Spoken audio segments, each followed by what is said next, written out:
We'd like to acknowledge the traditional custodians of the land on which this podcast was produced, the Gadigal People of the Eora Nation. We pay our respects to elders past and present. Hi, Ant here. I'm taking a short break and we'll be back with more head game stories in the new year. In the meantime, I wanted to reflect on some of the people we've met this year and the lessons we've learned. In this episode, you'll hear from two hugely inspirational humans that have been at the mercy of Mother Nature. First up, we're heading across the ditch to New Zealand.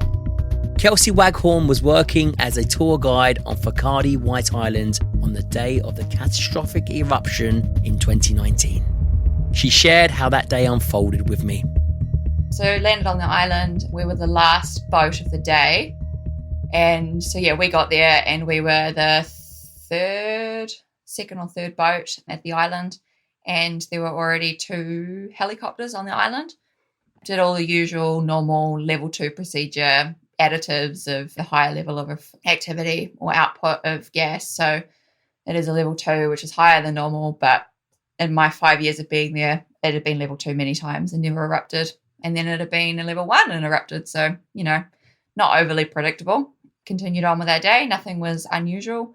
Went around the island. As I said, we weren't the first on the island, so no one had picked anything up. Nothing alerted us that something was brewing, for lack of a better word. So when do you actually realise that actually something is brewing and something serious is brewing? The red flags are coming up and, if I don't put something into action now, we're not going to get off this island. Immediately. Oh, immediately. Yeah. So there's always gas output, always steam output. There's always bubbling water and whatnot around the island. So that's stock standard. So none of that raised any alarm bells. But I was talking about one of the streams that we were standing in because there's this little fresh water stream. I just remember people just started going, oh, wow, look at that. I just remember turning around and seeing the island erupting. And it was already bigger than the island. And so the island is 321 metres tall. And the stack or the column of material coming out of the island was already bigger than that and growing by the second. So, it was an immediate, the same, right? And you knew, did the others know? Yeah, I do think that they just thought it was part of the tour.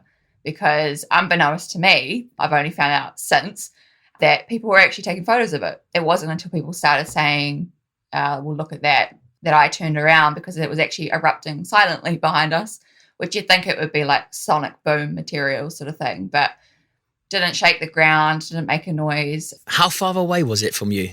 Maybe 300-400 metres. So not that far. Wow. Yeah, so yes, too close. Not that far at all. Too close. Turned around and it was, full eruption. And I immediately I just yelled at everyone to just come with me and just started running. And I think maybe that's when they realized that this wasn't part of the tour. We all just took off and hid behind this mound. In my head, it was this giant mound because I've been there so many times that, I was just like, we'll get behind this big mound. It'll be great. We'll just get behind that. Once it settles down, we'll just trot off back to the boat and that'll be a great day. By the sounds of it, you go down there. You're not, you're like, this mound will do this. This will protect us. When did you suddenly realise that? No, it won't. This is a lot more serious than just hiding behind a mound. I mean, initially when there was kind of the big vertical column, it was like, well, that's not good. But as long as it stays where it is, that's the best we can hope for. Because we were 300-400 metres away, so it was one of those things where we'll get shelter, assess it, and then make moves from there. But I guess in my mind, it was like, well, this is just like our drills. So we'll take shelter and then take stock of things there. Got behind this mound, and worst possible case scenario in this was that we had a pyroclastic surge. And if you do any research into those, which I've done a little bit of research into these, because there wasn't much to research other than you don't survive them. What is that? Can you just break that down for me? What's a pyroclastic surge? Pyroclastic surge. Can't even pronounce it. So, in, I guess, layman's terms, it's the column came up. You have the big ejection of acid, gases, material, sort of ash, rock, all that business. It goes shooting up with all that force behind it. Then obviously you've got all this heavy material which just can't keep shooting up because we have gravity. And so the column basically starts to collapse. And if you've seen a video of the eruption or any of these sorts of things, you get that massive plume at the bottom, that big wave that comes out at the bottom. That is what got us. And so that was always worst case scenario. I think I've heard the stats of surviving that are basically they're less than 10%, even less than 5%. So it was always like, if you saw one of them, it was like a white flag moment. You were just like, wow, that I can't do anything. I can't fight this. Like, you know what it is. Took shelter, turned around, group still running in. Keep in mind that this is less than a minute that we've done this in. I remember my other guy coming up next to me and I just said, it'll be okay. And then I looked up and I saw the surge coming towards us. And it was like, dope. This is how we go. Wow. Your worst nightmare is now descending upon you, right? Yeah. And this is like, it's not a slow moving thing, but in my mind, because everything was going so fast, it did look slower than it actually was.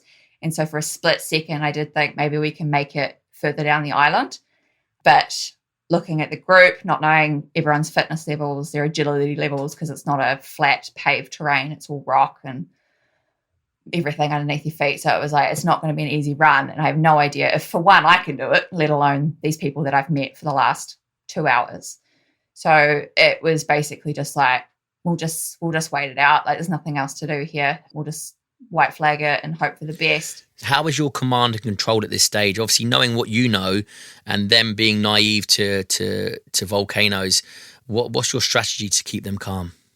Unfortunately, there was like seconds. So there wasn't actually a lot of time to have this conversation, delegate this sort of situation. So it was kind of a more, we're taking cover, and by the time I basically spotted this and quickly run the analysis of whether we could run it or not, decided no, it was like gas mask on and it was hitting us. So the whole eruption lasted less than 2 minutes and we probably lost maybe 20, 30 seconds at the start before I even knew it was happening.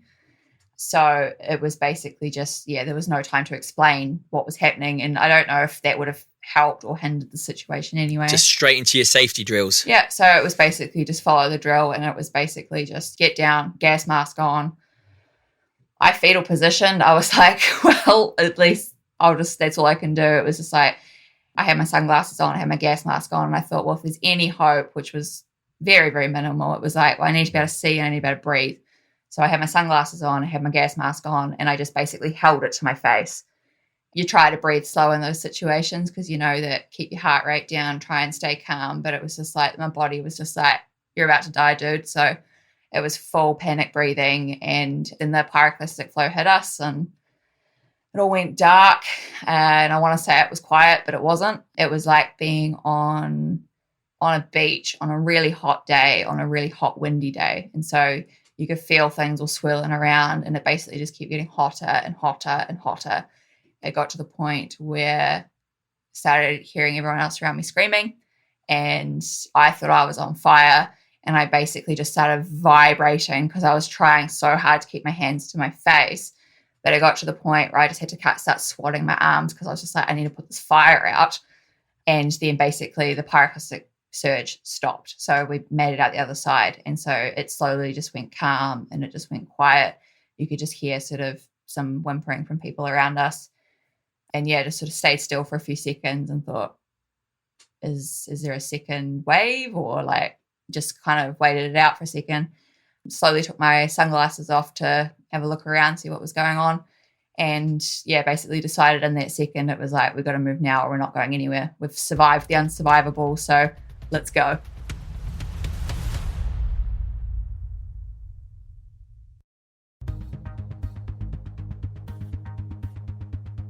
Lisa Blair was attempting to become the fastest person to sail solo, non-stop and unassisted around Antarctica when she had what she calls a bad day at the office.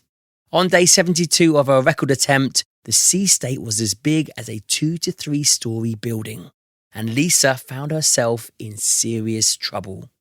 I was napping in my bunk and I just heard this super loud bang. Like it sounded like I've never actually heard a real gunshot. You'd probably be able to tell me this, but it sounded like a gunshot going off where there was like this metallic kind of after ringing in my eardrum.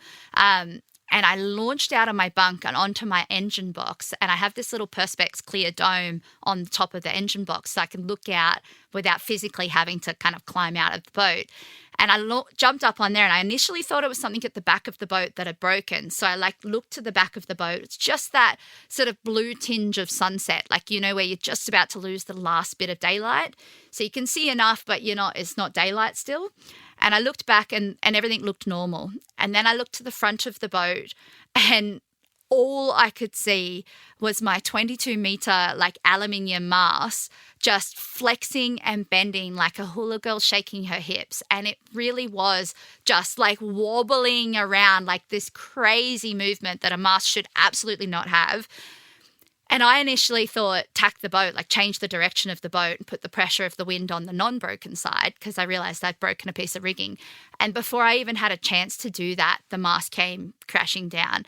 And honestly, being so remote a location and understanding how remote I was and knowing that this was one of those worst case scenarios happening, listening to the sounds of the boat as it's that twisting, metal on metal grinding and shaking, and all the forces on the boat have changed. So the whole boat shuddering around you. And I didn't, I kind of knew that it was the mast, but I didn't know what other damage was taking place because the sheer noise, the volume of it was just deafeningly loud. And if you've ever seen one of those car yards where they crush the cars and it's got that real high-pitched metal grinding, nails down the chalkboard kind of sound, it was that amplified 1,000 times inside the boat. And I ran out on deck, I had my life jacket on and my safety tether, so I clipped onto the boat and I climbed out and I looked forward, and where my mast used to be was just air. There was just nothing there. And in a traditional kind of dismasting, and for those listening who don't know what a mast is, it's the sticky bit that goes up on a sailboat that your sails fly on. It's the tall part. And so it had snapped at deck level. There was nothing standing out of the boat anymore. And it's highly unlikely that it would normally do that.